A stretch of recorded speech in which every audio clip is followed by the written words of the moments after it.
a robbery committed in broad daylight. A reporter with NTD was robbed at gunpoint right outside her apartment complex over the weekend. The armed attack raising concerns about whether she was targeted at random or if it was something more. Let's take a closer look.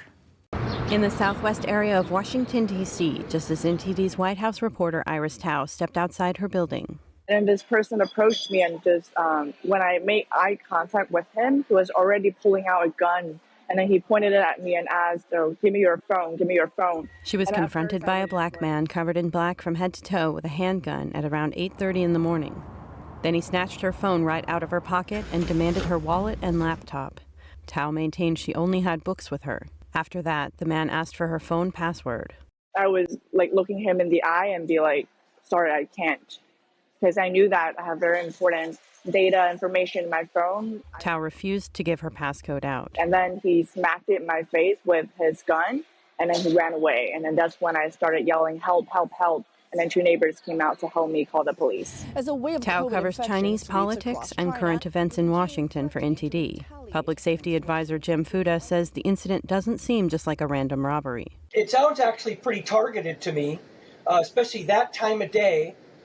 Somebody dressed the way they were, mask, all that along with it. In contrast to most cases, the man seemed more interested in her phone and laptop than cash, and he somehow knew she carried them, even though they weren't visible from the outside. Fuda says robberies typically occur when it's dark outside to help conceal the crime. Beyond that, most thieves just wipe the data from a stolen phone and resell it, and do not ask for a PIN number or password to get into the device. Or they want to keep the phone themselves, but it doesn't make sense to me because of the phones can easily be tracked. If you charge it, many cases are solved like this. One, had she been stalked prior, which a lot of media people do. I started to more worry about if there's any CCP or Chinese government related factors behind it, because it has happened to our media employees before where they were stalked and then subsequently attacked.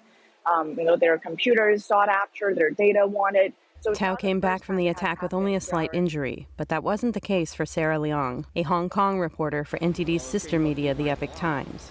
She was attacked by a bat-wielding man outside her apartment building in 2021. The assault was believed to have been orchestrated by the Chinese Communist Party to silence independent reporting. Prior to the attack, Leong had been stalked by two men. Both their faces were partially obscured by masks. For Tao, the armed robbery happened just 3 days after she attended a White House press briefing. Does the U.S. believe that new number by the Chinese government, saying that there's been 70 cases? The Chinese, they have not been fully transparent. The whole Chinese government, one thing they're afraid of the most right now is for any foreign country or even Chinese citizens to find out about a real COVID outbreak situation in China. Asking that question, I think the Chinese government has definitely, noticed it. NTD and the Epoch Times have both drawn the ire of Beijing for their unfiltered reporting, especially on the numerous human rights abuse and corruption accusations against the CCP. Before Tao lost access to her phone's location, the man's location pinged inside a building about 15 minutes away by car.